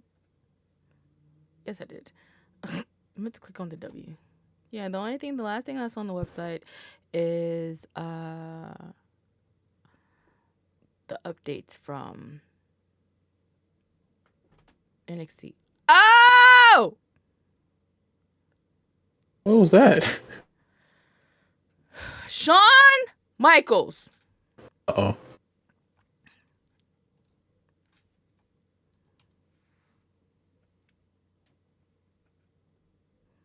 Why did Ren win that match?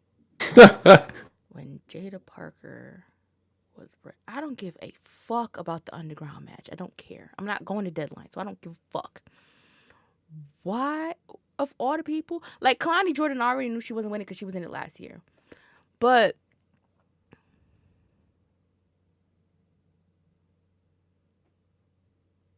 the new quarter catch, bitch. Are you for real? And like the Nickelback boys and girl. I like Tavion Heights. Tavion Heights. That's it. You like Tavion Heights? Because he's the only good thing that comes out of that besides the Randy Orton dupe that's there. Who that? What's his name? Oh Will God, I Orton. don't know his name. Miles, is that Miles Bourne? Yes. Okay. I was getting confused with Riley Osborne. That's the dude that be jumping around like Evan Bourne. There's a lot of Bournes. There's a lot of Bournes. A lot of Bournes. He's boring, actually. Now I think about it. That dude, that one dude, he's boring. He's really pretty boring. NXT has a lot of boring ass people on the right. Hey, why is Ridge Holland still getting a title shot? We didn't switch that yet? Why is he getting a title shot? Why are they still playing around with the fact that Ridge injures black people? Gonna drop Trick on his neck. I didn't know that was like a thing. I just thought I thought Trick got hurt for real. I was like, there's no way that happened. Because I didn't realize that. Remember when Ridge first went to NXT, they immediately had him injure Ilya. I don't remember anything. He gave him a neck injury immediately. Yes, that's nuts, man. Which is what pushed back Trick having his title shot at Ilya at No Mercy, was because that match was supposed to happen before that, but when they pushed Ridge down there and he went against Ilya, it was a neck injury. They're making this a part of his story when he real life actually hurt people. Big E went and got them damn stem cells and all this other shit, and still hasn't been able to be medically cleared to return back to work. And y'all playing around with this shit. That shit is not cool. I don't like it. I know a way they can kind of salvage it. They're probably not going to, because that's kind of like crossing two feuds together. But if Ridge is about to win, to believe that Trick is going to be healed by next Sunday. That's what worried me. Because like, what if Ridge is about to win and then Big E's music hits and then Trick wins?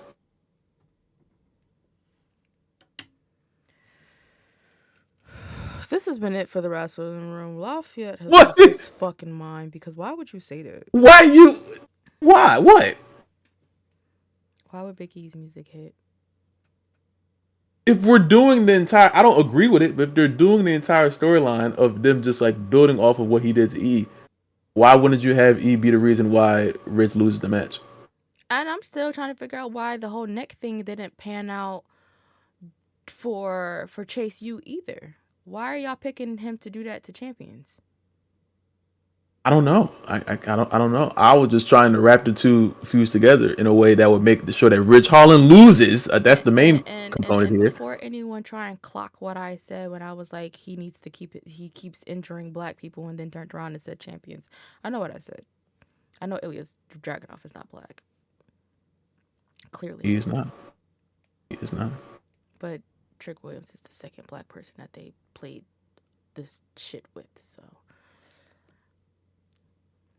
the first one wasn't played. Like, E actually got hurt, but like, I just don't want Ridge to win the championship. That's what my main point is. I don't care how it doesn't happen, like how we get there. I just don't want Ridge to be world champion, and I feel like we're speeding towards that. I do think Trick is going to be on the main roster in 2025, so that worries me. I'm going to tell the podcast how you tried to bully me a couple years ago. What are you talking about now? My Spotify wrap up. No, your rap is crazy. So I use Spotify strictly for streaming purposes and for podcasts when I'm at work. My main music source is Apple Music.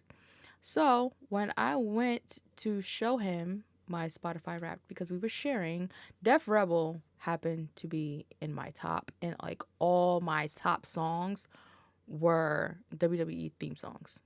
This man tried to clown me and tried to get his Discord to jump me, and it didn't work in his favor. Having Def Rebel in the Spotify rap is still crazy. That doesn't change the fact that that's crazy. And you had your tribal chief very high in the list. I thought I heard Roman Reigns at like number They 5. I kept think. playing Roman's theme. I've never listened to that theme a day in my fucking life. They kept playing it because that's the most recent release for Def Rebel on streaming platforms. I've In never my listened to that reality, fucking that theme. is my reality. You listen to that theme song a lot. It made it funnier for me. No, what was on there was Cult of Personality. That's even more surprising. How do you explain that? There's no need. Where did I go? Oh, my camera I don't know. overheated and turned off. Oh man. um,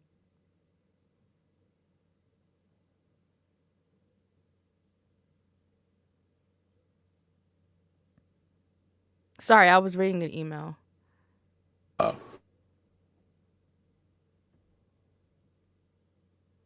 Damn. I thought your mic went out. No, Nah. Yeah. I The had cult gotten an personality. email from the WWE shop and I was reading it. So, I've come to the conclusion that this is going to be an audio only episode anyway. Since you had camera issues. This shit keep falling. I don't know what's wrong with it. So. This keeps on falling. All right. Oh. So, yeah. That's what was going on with that. He tried to bully me and it didn't work out in his favor. And Everyone was supposed to boo. They didn't boo. So I was like, oh damn. because they listened to it I as booed well. though. So I do too, but it didn't hit my top 5, so no one knows. what I will also say is happy 1 year anniversary to this podcast. Yeah. Last week during Survivor Series week was the 1 year anniversary of the Wrasslin Room. I would like to thank everyone who started the pod with me, and La for picking up the pieces when I thought I was going to have to let this go. This has been an amazing ride for the year. To the Moon Monkey Discord, y'all know we built this shit. Well, it started out with us watching pay-per-views and me do like my entire TikTok career started with our watch-alongs in that server. And Survivor Series was the first time I decided that I wanted to record all of us talking and having a time after CM Punk's return. And we each gave our individual views on the show and how everybody felt, and CM Punk showing up in WWE after all the reports and stuff like that. And it spiraled into this. There was a Royal Rumble episode, believe it or not. However, the show audio was also included in it, so it never went out. I still have the file for it. I don't know how the fuck to cut the damn audio out of it because I wasn't the person that recorded it. But I do want to thank Maya, Carrot, Big O, Lars, Savart,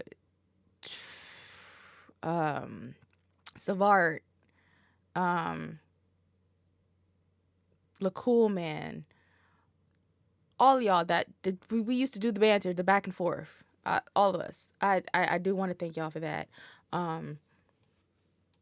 This has been like the dopest thing with me getting back into like wrestling, starting doing wrestling content and stuff like that. Why am I seeing a picture of CM Punk talking to Trick?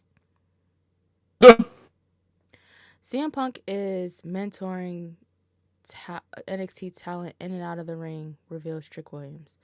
I didn't meet Punk until after the rumors about his character were brought about from other places. All I'm going to say is that dude, Punk, man, good dude, like solid. Okay, whatever. That quote was starting to piss me off. He was saying good things about CM Punk. So, Damn. yeah, everyone like have been like 100% behind me doing like all this content stuff and me going to Mania, me and Big O being at Mania and not crossing paths, but me spotting him in the crowd. Still probably one of my favorite Mania moments. I think that was night 2. I just like looked over it. I knew what section he was in. His section wasn't that far from me. And because we both had on location tickets, I knew like he was in the lower bowl where I was. And I just zoomed in on his big ass bald head, took a picture and put it in the Discord. So this whole wrestling thing like brought a lot of us together. We don't do the watch alongs anymore. I don't know why we stopped doing the watch alongs. I think Moon took the damn oh, my food's here.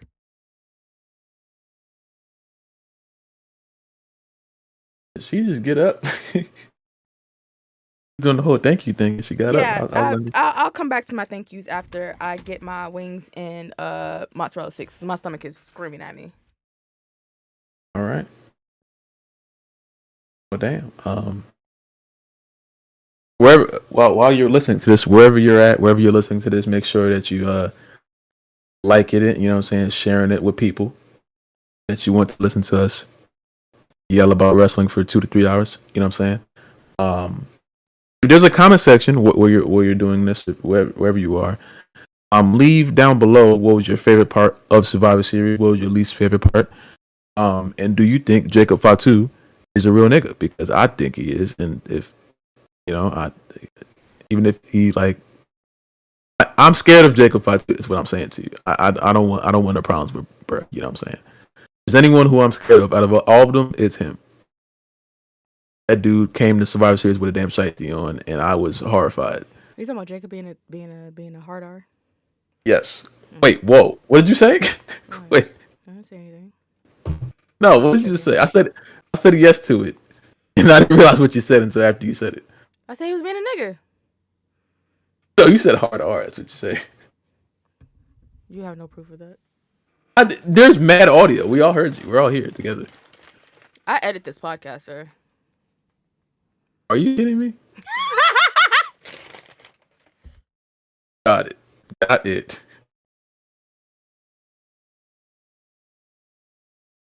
That's crazy.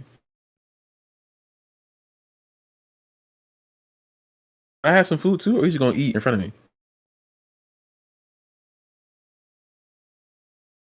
Now, what are you talking about? I would like some food. Who said I was eating right now? That doesn't matter. All I said is that I would like some food. That's I would all like I'm. to know where my. Never You. mind. I was about to say I would like to know where my damn blue cheese is at, but I found it. Isn't blue cheese just like old cheese? Yes.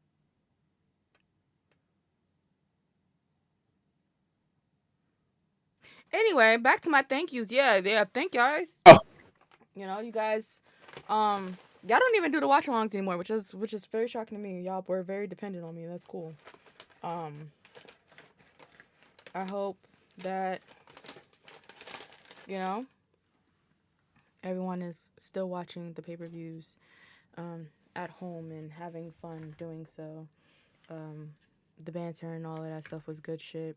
Like I said, I think we stopped because Moon took the damn role away from us when he did his server revamp, and I never went back in to remake the role. And I don't want to ping everybody that has the movie role in order to watch the show. I would like for it to be the select of us that was in there.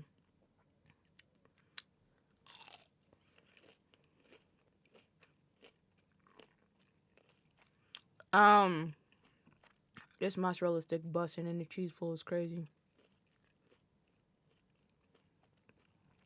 Do you have anything that you want to say about the podcast being a year old? Congratulations. You came in on the half birthday. You know what I'm saying? I'm proud to be a part of it. And one day this is going to be the biggest podcast in the history of the world, and I'm happy to say that I'm a part of it in the early stages. So can't wait. See what we got happening in the future, and hopefully we can get an actual in studio episode. That would be cool. You could put that together. Yeah, I have to talk to my brother again because contacting a popular producer man is a lot of work, regardless if you're their sister or not. Niggas get Lil Wayne plaques and start acting different. So I ain't gonna lie. Shit. I'm changing my number. I get one plaque for something. I'm changing my number. My brother, he's amazing. Yeah. But yeah, it's lit though. This year has been a ride. I was actually scared to ask Loft because he does 1,000,001 things. People be pulling him like left and right. And I just proposed one day. You just proposed one day? Yeah, I was like, Will you be my podcast host? And he said yes. So hell yeah, cuz. That's not how you responded, but that's what we'll let the people know. I said yes. I don't know what I said. You said you've been waiting for me to ask you that for a very long time. You said it like I was actually like on one knee proposing. That's real. And then we got episode 7. What's episode 7? That was your first episode. Oh, damn. I didn't know it was 7. I thought it was like 10 or something. No. Huh. Episode 7 is your first episode. All right. And I'm busting the fuck. I use mozzarella sticks, so we should get out of here. Yeah, I'm over here hungry. She over here just nom. I'm sure they hear it in the microphone too, because I took the noise compressor off. So they can. I'll leave a comment if y'all hear all the cheese in her mouth at this current moment. Y'all can hear the cheese. I am, and then I hear you in the damn mic. All right, guys. This has been another great episode of the Wrasslin Room. Sorry we couldn't get you guys a video this week because of camera difficulties. We're gonna get him a stand for his damn camera. That'll clip on the back of his desk. I'll probably order him one off of Amazon. That'll be awesome. Huh? That'll be awesome. Yeah. So we'll talk to you guys next week. We'll be in person. You'll get like a video of both of us in the same fucking room. Yeah. And yeah, that's it. Goodbye. You have anything to say? I love you, Carmelo. See you next week, guys. I'll be good, y'all.